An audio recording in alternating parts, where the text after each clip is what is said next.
Sisi Waislamu manhaji yetu hatuna maandamano. Maandamano ni ya makafiri.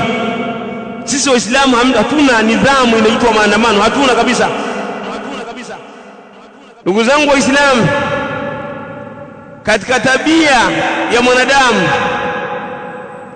na katika kawaida ya mwanadamu, anapenda awe na amani katika nafsi yake, awe na amani katika mali yake, awe na amani katika familia yake, awe na amani katika njia yake ya kutafuta riziki, awe na amani katika mji wake na nchi yake.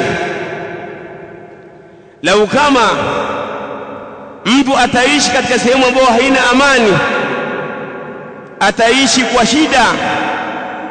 Lakini kikawaida mtu anapenda awe na amani popote pale alipo, hata kama yatatokea mapungufu kwa wale wanaomuongoza, hata kama itatokea dhulma, hata kama yatatokea mapungufu mbalimbali, hata kama itatokea njaa, hata kama ayu alahibba itatokea kwamba mtu anaishi kwa kudharauliwa, lakini maadamu anaishi kwa amani,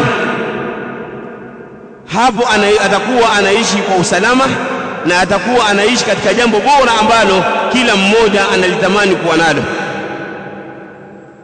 Mtume sallallahu alayhi wasallam anasema,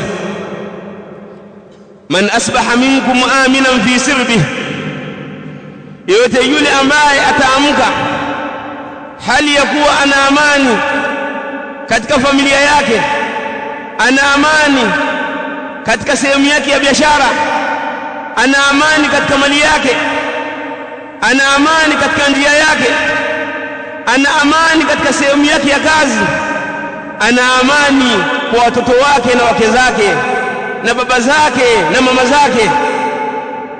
Mtu huyu ambaye ameamka hali ya kuwa na amani, muafan fi jasadihi, anaishi hali ya kuwa na afya katika mwili wake, indahu qutu yaumi, ana chakula cha siku yake hiyo, hana uhakika wa kupata chakula cha kesho. Ana chakula cha siku ya leo, lakini chakula cha siku ya kesho hana. Mtu huyu Mtume sallallahu alaihi wasallam anasema, fakaannama hizat lahu dunya, huyu ni kana kwamba amepewa dunia yote. Mtu ambaye anaishi hali ya kuwa ni maskini kwenye nchi ambayo ina amani, mtu huyu ni kana kwamba anamiliki dunia nzima, tofauti na mtu ambaye ni tajiri hali ya kuwa anaishi katika maeneo ambayo hayana amani. Mtu huyu ataishi kwa shida, ataishi kwa matatizo, ataishi hali ya kuwa anasikia mingurumo na sauti za makombora, sauti za ndege za kivita, akiagana na rafiki yake, hana uhakika kwamba kesho watakutana, kwa sababu inawezekana akawa ameuawa. Ahibati fillah, al-amn lahu ahamiyatun kathira. Amani ina umuhimu mkubwa. Amani ayu alahibba ina umuhimu mkubwa katika maisha ya binadamu, na ndio maana hata ar-rusul wal anbiya alayhi salatu wasalam walikuwa mara kwa mara wanamuomba Allah subhanahu wa ta'ala aijalie miji yao iwe ni miji ya amani. Nabiyullah Ibrahim anauombea mji wa Makkah, anasema rabbi ij'al hadha albalada aminan mutma'inna, anasema ya Allah, tunakuomba ujalie huu mji wa Makkah uwe na amani, uwe na utulivu. Hili jambo linatupa kwamba kuna umuhimu wa kila mmoja kuliombea taifa lake, liendelee kuwa katika amani, liendelee kuwa katika utulivu. Kuna umuhimu mkubwa wa watu kuishi katika amani.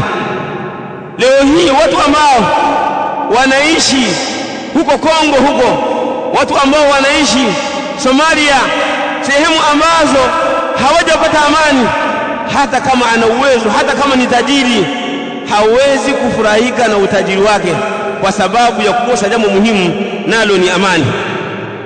Miongoni mwa umuhimu wa amani, ayu lahibba, katika Uislamu, kwamba Uislamu umekataza kila jambo ambalo linapelekea katika uvunjifu wa amani. Kila jambo ambalo linaweza kuleta fitna, linaweza kuondoa amani ya watu, Uislamu umelikataza. Maneno ambayo yanaweza kuvunja amani, haya mambo yamekatazwa na Uislamu. Vitendo ambavyo vinaweza kuvunja amani vimekatazwa na Uislamu.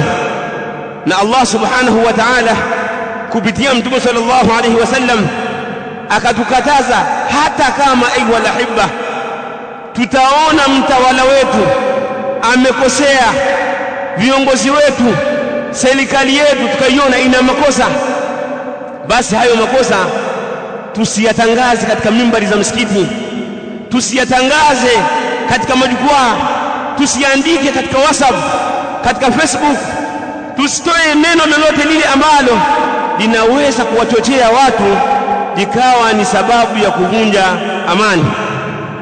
Kwa wale ambao watakuwa na uwezo wa kuweza kumfikia mtawala, kuweza kuwafikia viongozi wa serikali, watawanasihi kwa siri, bali sio kwa kutangaza mbele ya watu. Anasema Mtume sallallahu alayhi wasallam katika hadithi ambayo ameipokea al-Imam Ahmad bin Hanbal rahimahullah, man arada an yansah lidhi sultan, yeyote yule ambaye anataka kumnasihi mtawala fi amrin, katika jambo ambalo anaona ni makosa, ukaona kwamba mtawala wako ana makosa, kuna mambo ambayo yanaendelea ni ya kimakosa, unahitaji hayo mambo yarekebishwe, Mtume sallallahu alaihi wasallam hakwambii kwamba hiyo message uitume ukiwa juu ya mimbar, hakwambii kwamba uandike barua uiweke katika mtandao, hakwambii hivyo alayhi salatu wasalam. Anakueleza alayhi salatu wasalam kwamba usidhihirishe hizo nasaha. Hili jambo ambalo mtawala amelikosea usilidhihirishe. Anasema fala yubdihi alania, asilidhihirishe kwa uwazi, asilitangaze kwa watu, lakini afanyeje?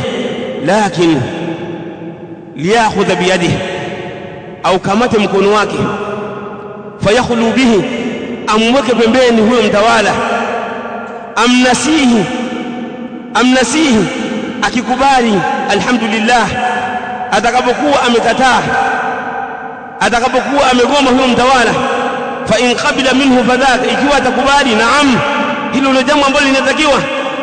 Wa illa kana kad adda alladhi alayhi lah, kama atakuwa amegoma, usiende kutangaza kwamba jamani nimemnasihi rais, au nimemnasihi kadha, au nimemnasihi fulani na fulani, akawa hajakubali, ni mkaidi wama ila dhalika. La, kimya, lazima uwe kimya.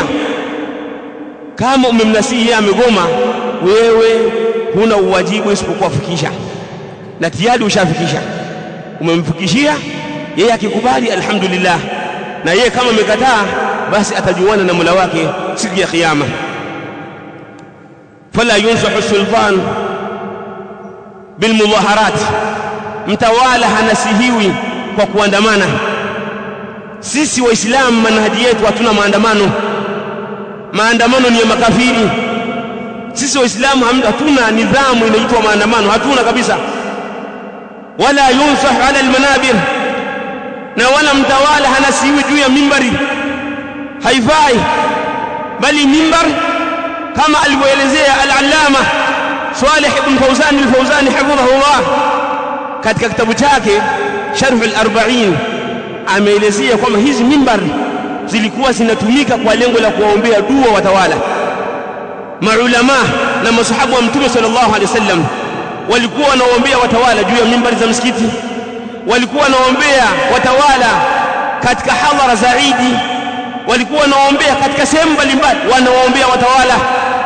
Kuna maneno mashuhuri ya al-Imam Ahmad bin Hanbal na al-Fudayl bin Iyad kuhusiana na swala la kuombea watawala. wanasema rahimahumullah tabaraka wa taala kwamba lau anna li da'watan mustajaba, lau kama mimi ningejua kwamba nina dua yenye kujibiwa, la ja'altuhu lisultan, basi hiyo dua au la ja'altuha lisultan, hiyo dua ningeijalia kwa ajili ya mtawala. Wakamuuliza, kwa nini usijalie kwa ajili ya nafsi yako? Akasema, nikijiombea mimi mwenyewe hii ni ya kwangu, lakini nitakapokuwa nimemwombea mtawala akatengamaa akawa mwema, atiyafanya mema kwa ajili ya raia, na mimi mwenyewe nitakuwa nimeweza kufaidika na dua hiyo. Lakini nitakapokuwa nimejiombea mimi mwenyewe nafaidika mimi peke yangu. Nitakapomwombea mtawala akawa mwema, akawa na maono yaliyokuwa mazuri, basi la shaka kwamba raia wake atawafanyia mambo yaliyokuwa mazuri.